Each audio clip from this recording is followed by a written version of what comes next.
ओम नमः शिवाय। स्वागत है आप सभी का मेरे YouTube चैनल पर।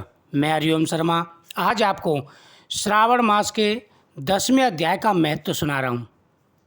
भगवान शिव बोले कि हे सनत कुमार, अब मैं आपसे शनिवार व्रत की विधि का वर्णन करूँगा, जिसका अनुष्ठान करने से विशेष लाभ मिलता है। श्रावण मास में शनिवार के दिन नरसिंह भगवान, शनि तथा अंजनी पुत्र हनुमान, इन तीनों देवताओं का पूजन करना चाहिए। दीवार पर अथवा स्तंभ पर नरसिंह की सुंदर प्रतिमा बनाकर हल्दी युक्त चंदन से और नीले, लाल तथा पीले सुंदर पुष्पों से लक्ष्मी सहित जगतपति नरसिंह का भली भांति पूजन करके उन्हें खिचड़ी का नैवेद्य तथा कुंजर नामक शाक का भोग अर्पण करना चाहिए। उसी को स्वयं भी खाना चाहिए और ब्राह्मणों को भी खिलाना चाहिए। तिल तथा घृत स्नान नरसिंह भगवान को प्रिय है। शनिवार के दिन तिल सभी कार्यों के लिए प्रशस्त माना गया है। शनिवार के दिन तिल के तेल से ब्राह्मण तथा सुवासिन स्त्रियों को उपटन लगाना चाहिए तथा कुटुंब सहित स्वयं भी संपूर्ण शरीर में तेल लगाकर स्नान करना चाहिए तथा उड़द का भोजन ग्रहण करना चाहिए। इससे भगवान नरसिंह प्रसन्न होते हैं। इस प्रकार श्रावण के महीने में चारों शनिवारों में इस व्रत को करना चाहिए। जो ऐसा करते हैं उसके घर में स्थिर लक्ष्मी का वास होता है और धन धान्य की समृद्धि होती है। पुत्रहीन व्यक्ति पुत्र वाला हो जाता है और इस लोक में सुख भोग कर अंत में वैकुंठ लोक को प्राप्त करता है। नरसिंह की कृपा से मनुष्य की चारों दिशाओं में व्याप्त रहने वाली उत्तम कीर्ति होती है।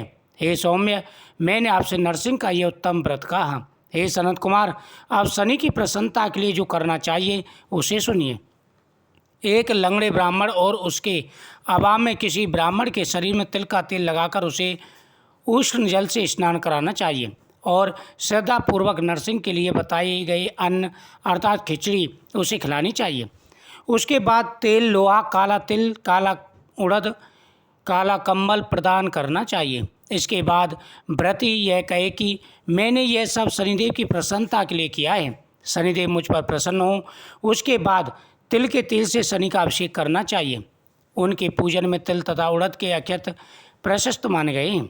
हे मुने, अब मैं शनि का ध्यान बताऊंगा, आप ध्यानपूर्वक सुनिए। शनिश्चर कृष्ण वर्ण वाले हैं, मंद गति वाले हैं, कश्यप गोत्र वाले हैं, सौराष्ट्र देश में पैदा हुए शूर पुत्र हैं, वर देने वाले हैं, दंड के समान आकार वाले मंडप में स्थित हैं, इंद्र नीलमणि तुल्य क्रांति वाले हैं, हाथों में धनुष बाण त्रिशूल धारण किए हुए हैं, गीध पर आरूढ़ हैं, यम उनके अधिदेवता हैं, ब्रह्मा इनके पृथक देवता हैं। ये कस्तूरी अगुरी का गंध तथा गुग्गल का धूप ग्रहण करते हैं। इन्हें खिचड़ी प्रिय है। इस प्रकार ध्यान की विधि कही गई है।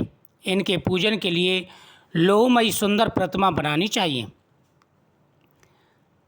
इस प्रकार से पूजन करने से शनिदेव प्रसन्न हो जाते हैं।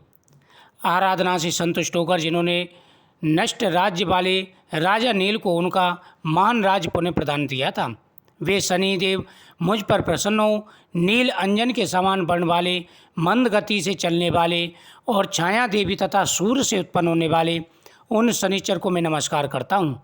मंडल के कोण में स्थित आपको नमस्कार है। इस प्रकार से शनिदेव की आराधना करनी चाहिए। 3 वर्णों ब्राह्मण, क्षत्रिय, वैश्य के लिए शनि के पूजन में शन्नो देवी इस वैदिक मंत्र का प्रयोग करना चाहिए और शूद्रों के लिए पूजन नाम मंत्र का प्रयोग किया जाता है। जो व्यक्ति दद्धचित होकर इस विधि से शनिदेव का पूजन करते हैं उन्हें स्वप्न में भी शनिदेव का भय नहीं रहता। हे सनत कुमार, इसके बाद अब मैं हनुमान जी की प्रसन्नता के लिए आपको विधि बताता हूँ। शनिवार को रुद्र मंत्र के द्वारा तेल में उनका अभिषेक करना चाहिए। तेल में मिश्रित सिंदूर का लेप उन्हें समर्पित करना चाहिए और साथ ही हनुमान जी के मंत्रों का जाप करना चाहिए। इस प्रकार से मालाओं से, आक धतूर की मालाओं से, मंदार पुष्प की मालाओं से तथा बटक बड़ का पेड़ के नैवेद्य से तथा अन्य उपचारों से यथाविधि अपने सामर्थ्य के अनुसार श्रद्धा भक्ति से होकर अंजनी पुत्र हनुमान जी की पूजा करनी चाहिए। इसके बाद बुद्धिमान को चाहिए कि हनुमान जी की प्रसन्नता के लिए उनके 12 नामों का जाप करें।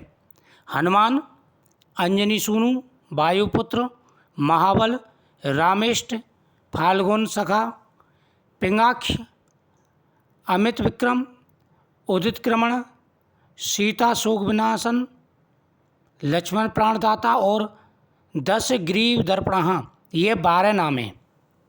इन 12 नामों को लेते हुए जो व्यक्ति हनुमान जी की पूजा करते हैं उनके सारे कष्ट दूर हो जाते हैं।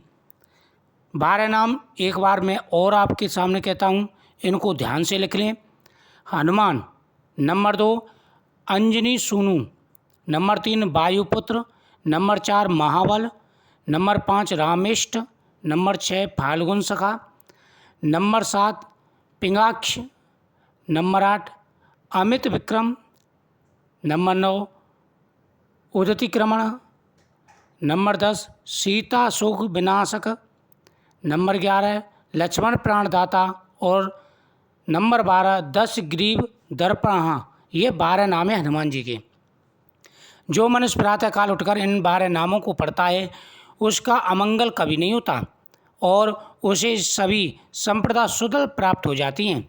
इसी प्रकार श्रावण मास में शनिवार के दिन वायुपुत्र हनुमान जी की आराधना करके मनुष्य वज्र तुल्य शरीर वाला, निरोग तथा बलवान हो जाता है। अंजनी पुत्र की कृपा से वह कार्य करने में वेगवान तथा बुद्धि वैभव से युक्त हो जाता है। उसके बाद शत्रु नष्ट हो जाते हैं, मित्रों की सहायता प्राप्त होती है, वह शक्तिशाली तथा कीर्तिवान हो जाता है। यदि साधक हनुमान जी के मंत्र हनुमत कवच का पाठ करे तो वह अड़मा आदि 8 सिद्धियों का स्वामित्व प्राप्त कर लेता है और यक्ष, राक्षस तथा बेताल उसे देखते ही कंपित तथा भयभीत होकर वेगपूर्वक 10 दिशाओं में भाग जाते हैं। हे सत्तम, शनिवार के दिन पीपल के वृक्ष का आलिंगन तथा पूजन करना चाहिए। शनिवार को छोड़कर अन्य किसी दिन पीपल के वृक्ष का स्पर्श नहीं करना चाहिए। खासकर रविवार के दिन, शनिवार के दिन उनका आलिंगन सभी संपदाओं को प्राप्त कराने वाला होता है। प्रत्येक मास में 7 बारों में पीपल का पूजन फलदायक है, किंतु श्रावण मास में यह पूजन और अधिक फलदायक हो जाता है। इस प्रकार से शनिवार के दिन हनुमान जी की, नरसिंह जी की और शनिदेव की पूजा करने से इंसान के सारे कष्ट दूर हो जाते हैं। धन, सुख, समृद्धि, हर प्रकार का वैभव प्राप्त होता है। हे सनत कुमार, सभी संकटों का नाश करने के लिए, सारी विपदाओं को दूर करने के लिए व्यक्ति को हनुमान जी की, नरसिंह देव जी की और शनिदेव की शनिवार के दिन पूजा अवश्य करनी चाहिए। मुझे उम्मीद है आपको ये कथा बहुत ही अच्छी लगी होगी। इस प्रकार से श्री स्कंद पुराण के अंतर्गत ईश्वर सनत कुमार संवाद श्रावण मास के 10वें अध्याय संपूर्ण। वीडियो को शेयर करें, चैनल को सब्सक्राइब करें। श्री शनिदेवाय नमः। ओम हनुमते नमः।